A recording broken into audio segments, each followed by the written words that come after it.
എല്ലാം ഞങ്ങളാണ് ചെയ്യുന്നത് എന്ന് ഗവൺമെൻറ് പറയുന്നുണ്ട്. ആ ഗവൺമെൻറ് പറയുന്നു എങ്കിൽ എന്തുകൊണ്ട് ഈ വഴികളെല്ലാം ഇടിഞ്ഞു പോയിട്ട് അതിൻ്റെ പ്ലാനെപ്പറ്റി ഒന്ന് അന്വേഷിച്ച് മേൽ നടപടികൾ സ്വീകരിച്ച് കുറ്റക്കാർക്കെതിരെ നടപടി സ്വീകരിക്കാൻ ഇവർ എന്തുകൊണ്ട് തയ്യാറാകുന്നില്ല? തെറ്റുണ്ടായാൽ ആ തെറ്റ് തിരുത്തണം, തെറ്റുണ്ടായാൽ ആ തെറ്റ് സമ്മതിക്കുക മാത്രമല്ല അത് തിരുത്തി മാറ്റങ്ങൾ കൊണ്ടുവരേണ്ടത് ഉത്തരവാദിത്വം ഇവിടുത്തെ മന്ത്രിമാർക്കും ബന്ധപ്പെട്ട ആളുകൾക്കും ഉണ്ട്. അതുകൊണ്ട് നമ്മുടെ മരുമകൻ്റെ ആലോചനകൾ മനപ്പായസമാണ്. അത് മനപ്പായസം ഉണ്ണുകല്ലാതെ അത് ഇവിടെ നടക്കാൻ പോകുന്നില്ല. 2026 നടക്കുന്ന തെരഞ്ഞെടുപ്പിൽ പിണറായി വിജയൻ മത്സരിക്കുന്ന, അദ്ദേഹം മത്സരിക്കുമെന്ന് എനിക്കറിയത്തില്ല, പിണറായി വിജയൻ മത്സരിക്കുന്ന ഇപ്പോഴത്തെ നിയോജക മണ്ഡലം ത്തിൽ പോലും ജയിക്കുമെന്ന് എനിക്ക് തോന്നുന്നില്ല. നിലമ്പൂർ ഉപതെരഞ്ഞെടുപ്പ് ഫലവുമായി ബന്ധപ്പെട്ട് മന്ത്രി മുഹമ്മദ് റിയാസിൻ്റെ ഒരു കുറിപ്പ് വന്നിട്ടുണ്ട്. ആ കുറിപ്പിൽ അദ്ദേഹം പറയുന്നത് ജമാഅത്തെ ഇസ്ലാമി എന്ന അപ്പം UDF ഇന്ന് മധുരിക്കും നാളെ കഴിച്ചിരിക്കും തീർച്ച എന്നാണ്. അതായത് മതവർഗീയതയുടെ അപ്പം നുണഞ്ഞുകൊണ്ടാണ് UDF നിലമ്പൂർ വിജയിച്ച് കയറിയതെന്നും അതോടൊപ്പം തന്നെ കഴിഞ്ഞ ലോക്സഭാ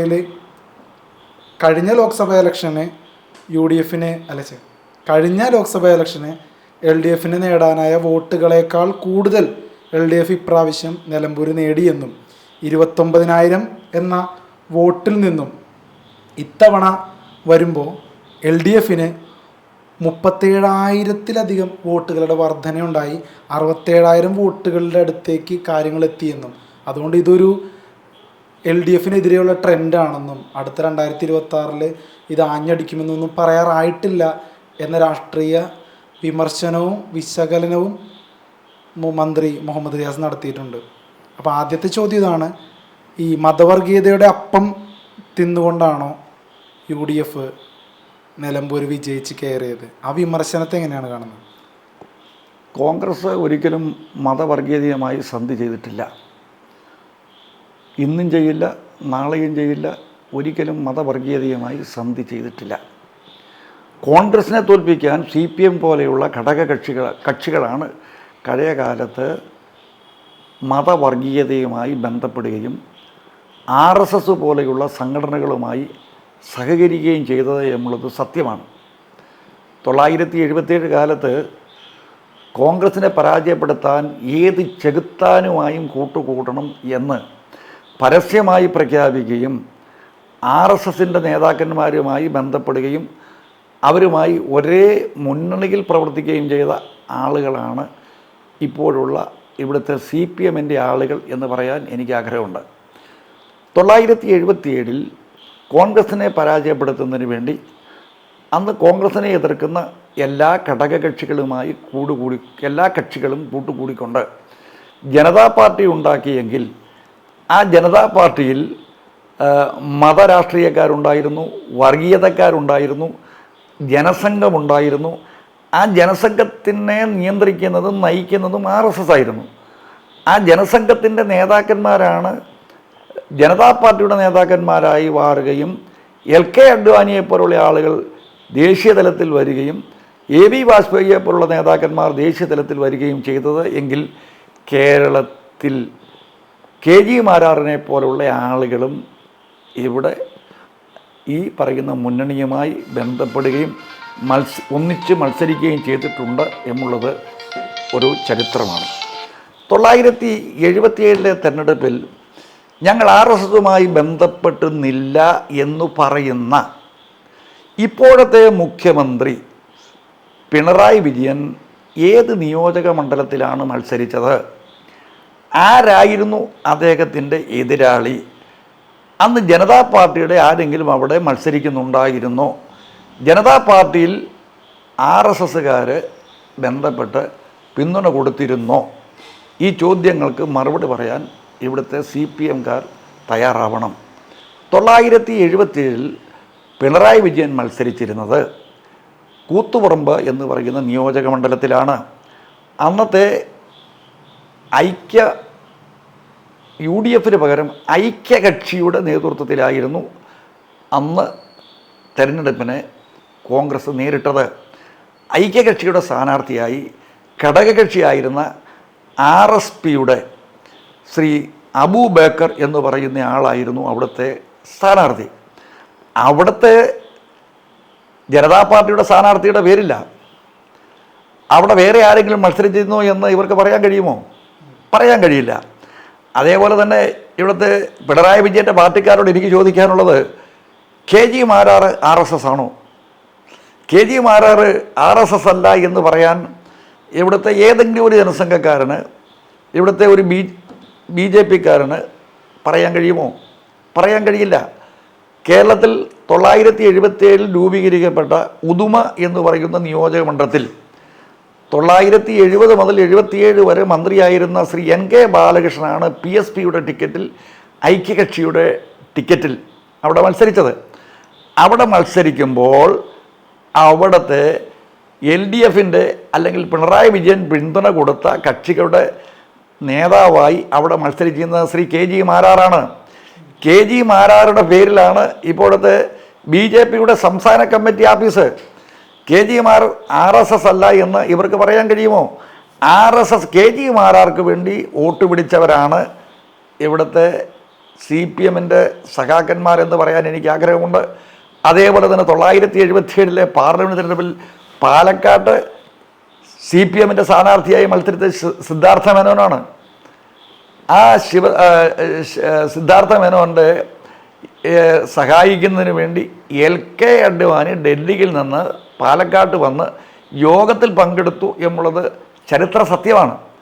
അതിനുശേഷം വീണ്ടും കാലങ്ങൾ മാറിക്കഴിഞ്ഞപ്പോഴേക്ക് വാജ്പേയിയും അഡ്വാനിയും EM ശങ്കരൻ നമ്പൂതിരിപ്പാടും അടക്കമുള്ള ജ്യോതിബാസു അടക്കമുള്ള നേതാക്കന്മാർ അത്താഴ വിരുന്ന് നടത്തിക്കൊണ്ട് VP സിംഗിൻ്റെ നേതൃത്വത്തിൽ ഗവൺമെൻറ് ഉണ്ടാക്കുകയും ആ ഗവൺമെൻറ്റിൻ്റെ അകത്ത് പ്രത്യക്ഷമായി മന്ത്രിമാരായില്ല എങ്കിലും വെളിയിൽ നിന്നുകൊണ്ട് പിന്തുണ കൊടുത്തുകൊണ്ട് അവരെ ഭരിപ്പിക്കുന്നതിനും അവരുടെ ഭരണകാര്യങ്ങൾക്ക് സഹായം ചെയ്യുന്നതിനും കാര്യങ്ങൾ തീരുമാനിക്കുന്നതിനും വേണ്ടി എല്ലാ ബുധനാഴ്ചയും ആ കാലഘട്ടത്ത് LK അഡ്വാനിയുടെയും അതേപോലെ തന്നെ CPMൻ്റെ ആഫീസുകളിലുമൊക്കെ യോഗം നടന്ന കാര്യങ്ങൾ കഴിഞ്ഞ കാലത്തുള്ള ആളുകൾക്കറിയാം.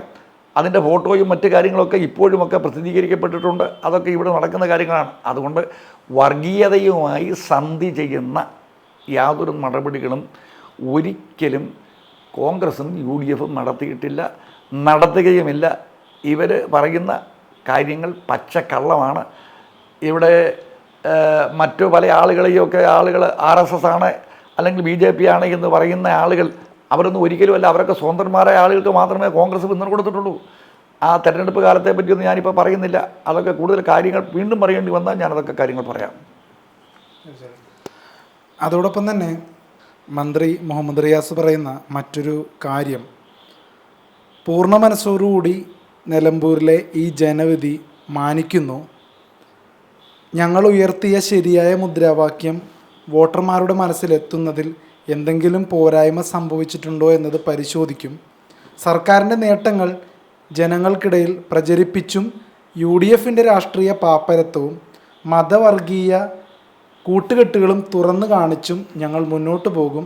മതവർഗീയതയുടെ അപ്പം UDFന് ഇന്ന് മധുരിക്കും, നാളെ കഴിച്ചിരിക്കും തീർച്ച എന്നാണ്. അതായത് LDF സർക്കാരിൻ്റെ നേട്ടങ്ങളെ ജനങ്ങൾക്കിടയിൽ പ്രചരിപ്പിക്കുന്ന ഒരു നിലപാടിലേക്ക്, ശക്തമായ ഒരു പ്രവർത്തനത്തിലേക്കാണ് 2026 മുമ്പ് ഇപ്പോൾ LDF കടക്കാൻ പോകുന്നതെന്നും അതോടൊപ്പം തന്നെ UDFൻ്റെ രാഷ്ട്രീയ പാപ്പരത്വവും അവർ ജനങ്ങൾക്കിടയിൽ പ്രചരിപ്പിക്കുമെന്നുമുള്ള ഒരു സൂചനയാണത്.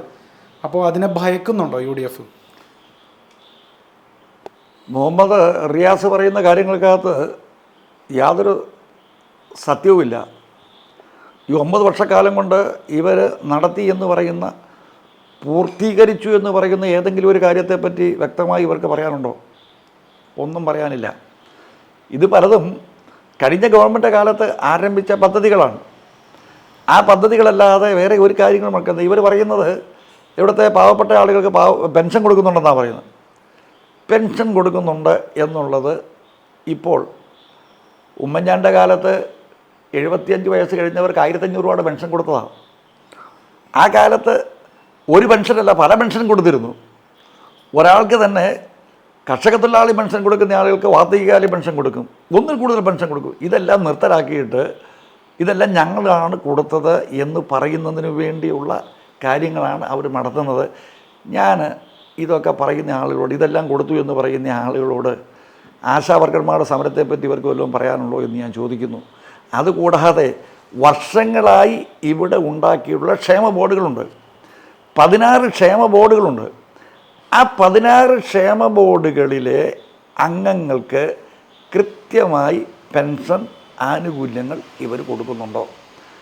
ഒരു കാലത്ത് കേരളത്തിൽ ഏതാണ്ട് ആയിരക്കണക്കിന് കോടി ഉറുപ്പികയുടെ നിക്ഷേപം ഉണ്ടായിരുന്ന ഒരു ക്ഷേമ ബോർഡാണ് നിർമ്മാണ തൊഴിലാളി ക്ഷേമ ബോർഡ്. ഇപ്പം നിർമ്മാണ തൊഴിലാളി ക്ഷേമ ബോർഡിൽ നിന്ന് 450-500 കോടി രൂപ ഗവൺമെൻറ് കടമെടുത്തിരിക്കുക.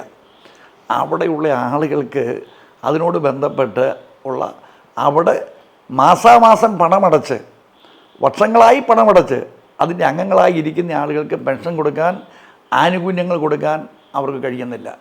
ഈ പറയുന്ന 16 ബോർഡുകളിൽ ഒരു ബോർഡിലും കൃത്യമായി പെൻഷൻ കൊടുക്കുന്നില്ല. ലക്ഷക്കണക്കിന് തൊഴിലാളികളുള്ള ബോർഡുകളാണത്. എന്തുകൊണ്ട് കൊടുക്കുന്നില്ല? ക്ഷേമത്തോടു കൂടിയുള്ള പ്രവർത്തനമാണ് അവർ നടത്തുന്നത് എങ്കിൽ എന്തുകൊണ്ട് അത് ഇവിടെ നടത്തുന്നില്ല? ഇവിടെ 1957 മുതൽ 2016 വരെയുള്ള കാലത്ത് 1,47,00,000 രൂപയുടെ കടമുണ്ടായിരുന്നു. പല ഗവൺമെൻറ് എന്ന് പറഞ്ഞാൽ 59 വർഷക്കാലത്തെ ഭരണം കൊണ്ട് ഉണ്ടായ കടം. പക്ഷേ 2016 മുതൽ 2024 വരെയുള്ള കാലത്ത് ഇപ്പോഴത്തെ കടം 6 ലക്ഷം കോടി രൂപയിലേക്ക് മാറി, 6 ലക്ഷം കോടിയിലേക്ക് മാറിയിരിക്കുന്നു. എന്താണെന്നൊരു കാരണം?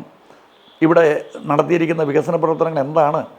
വഴിയെപ്പറ്റിയാണെന്നും പറയുന്നില്ലല്ലോ, നാഷണൽ ഹൈവേ പറ്റി പറയുന്നില്ലല്ലോ, പറയേണ്ട കാര്യമില്ലല്ലോ. നാഷണൽ ഹൈവേക്ക് ഗവൺമെൻറ് സ്ഥലം എടുത്ത് കൊടുക്കുന്നു, അത് കൊടുക്കുന്നു, ഇത് കൊടുക്കുന്നു പറയുന്നുണ്ട്. പക്ഷേ സ്ഥിതി എന്താ? ഇവിടുത്തെ സ്ഥിതി അതിൻ്റെ ടെക്നിക്കലായ കാര്യങ്ങൾ പോലും ബന്ധപ്പെട്ട് കൃത്യമായി നടപ്പാക്കാൻ കഴിയാത്ത ഒരു രീതിയിലേക്ക് കാര്യങ്ങൾ പോകുന്നു.